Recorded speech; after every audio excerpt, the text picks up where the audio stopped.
กรณีตชดยิงวินมอเตอร์ไซค์ห้อยขวางเสียชีวิตหลังมีปากเสียงโดนกระโดดถีบชักอาวุธปืนยิงสวนเสียชีวิตกรณีนี้จะเป็นเรื่องของเจตนาฆ่าป้องกันตัวหรือบันดาลโทสะกันแน่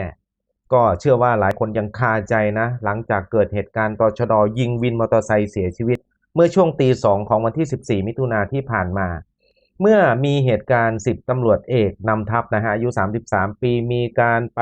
คุยกับวินมอเตอร์ไซค์เพื่อที่จะให้ไปส่งที่มักกะสัน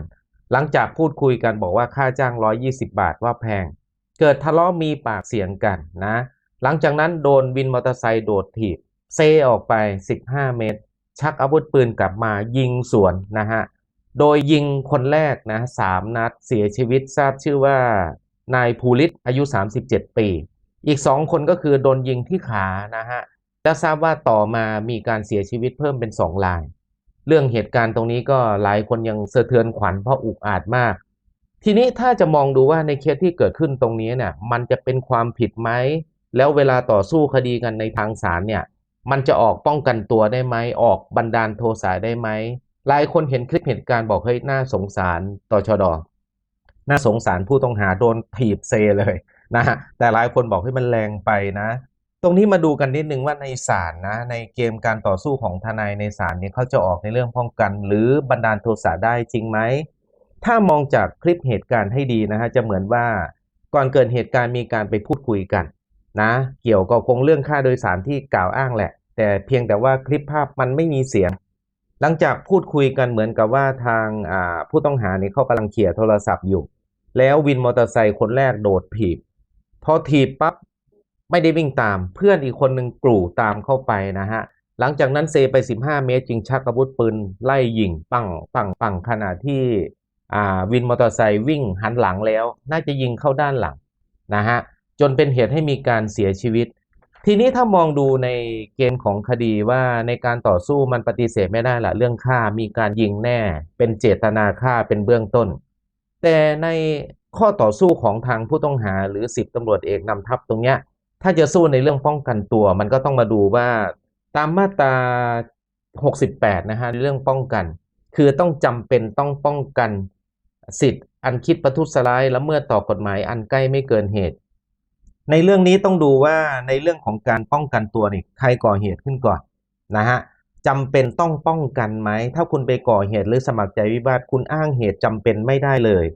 นอกจากนั้นถ้ามองดูแล้วว่าหลังจากเกิดเหตุการณ์นะฮะมีการถีบแล้วก็ชักอาวุธปืนออกมา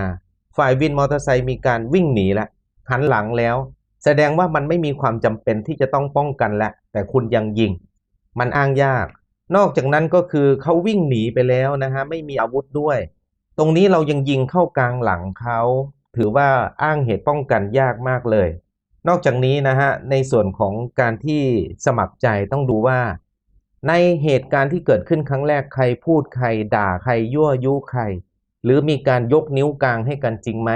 ซึ่งจะถือว่าเป็นผู้ก่อเหตุได้เหมือนกันเมื่อมีการก่อเหตุสมัครใจเรื่องอ้างเหตุป้องกันยกไม่ได้เลยนะฮะแต่ทีนี้ถ้ามามองในเรื่องของการบันดาลโทสะตามมาตรา60มาตรา72โทษนะฮะบอกให้ตรงนี้ใกล้เคียงนะถือว่าผู้ใดกระทำผิดโดยบันดาลโทสะถูกข่มเหงด้วยเหตุไม่เป็นธรรมจึงกระทำต่อผู้ข่มเหงขนาดนั้นศาลจะลงโทษน้อยเพียงใดก็ได้บันดาลโทสะนะฮะก็ต้องถือว่าโดนถีบเซออกไปนะฮะอารมณ์โกรธน้อยใจหันกลับมาชักอาวุธปืนยิงแม้นเขาจะวิ่งหนีหันหลังแต่ความบันดาลโทสะ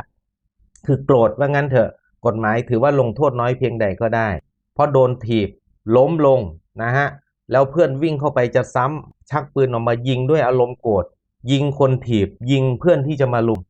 ออกบันดาลโทสะใกล้เคียงมากนะฮะมีโอกาสออกได้แต่ทั้งนี้ทั้งนั้นคลิปมันไม่มีเสียงมันต้องดูว่าคุณไปก่อเหตุไหม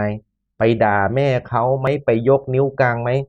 จุดนี้นะฮะจะดูว่าถ้าเกิดว่าคุณไปหาเรื่องไปด่าแม่เขาหรือไปยั่วยุให้เกิดเหตุการณ์คุณอ้างเหตุบันดาลโทสะไม่ได้ตรงนี้ต้องมาดูพยานที่เขาสืบกันในชั้นศาลในเรื่องนี้มีฎีกาที่ค่อนข้างใกล้เคียงเลยที่เกิดเหตุการณ์ตรงนี้ขึ้นนะเป็นฎีกาที่526/2554ตรงนี้โจทย์ร่วมเป็นฝ่ายวิ่งเข้าไปพูดหาเรื่องจำเลยก่อนโดยมีเจตนาทำร้ายร่างกายจำเลย เมื่อโจทย์ร่วมชกจำเลยล้มลงแล้วเตะจำเลยจำเลยลุกขึ้นวิ่งหนีโจทย์ร่วมวิ่งไล่ตาม10ตำรวจเอกวและปซึ่งอยู่โจทย์ร่วมวิ่งตามไปการที่จำเลยวิ่งไปนำอาวุธปืนในรถออกมายิงไปยังโจทย์ร่วมจึงเป็นการป้องกันแต่การที่โจทย์ร่วมวิ่งหนีกลับไปแล้วจำเลยยังวิ่งไล่ตามไปใช้อาวุธปืนไล่ยิงโจทย์ร่วมทางด้านหลังอีก3นัดขณะที่โจทย์ร่วมล้มลงแล้วจึงไม่ใช่การป้องกันโดยชอบหากแต่เป็นการกระทำโดยบันดาลโทสะเนื่องจากถูกโจทย์ร่วมกับพวกข่มเหงอย่างร้ายแรงด้วยเหตุอันไม่เป็นธรรมจำเลยจึงมีความผิดตามมาตรา288 80และ72ศาลมองดูว่าเป็นการกระทำโดยบันดาลโทสะข้อที่จริงคล้ายๆค่อนข้างจะใกล้เคียงกันเลยฉะนั้นคดีนี้ต้องไปดูกันนะฮะว่าในจุดเริ่มแรกนะฮะข่มเหงด้วยเหตุไม่เป็นธรรมจริงไหมใครหาเรื่องใครสมัครใจวิวาทไหมเพราะคลิปมันไม่มีเสียงไปดูสืบพยานครับ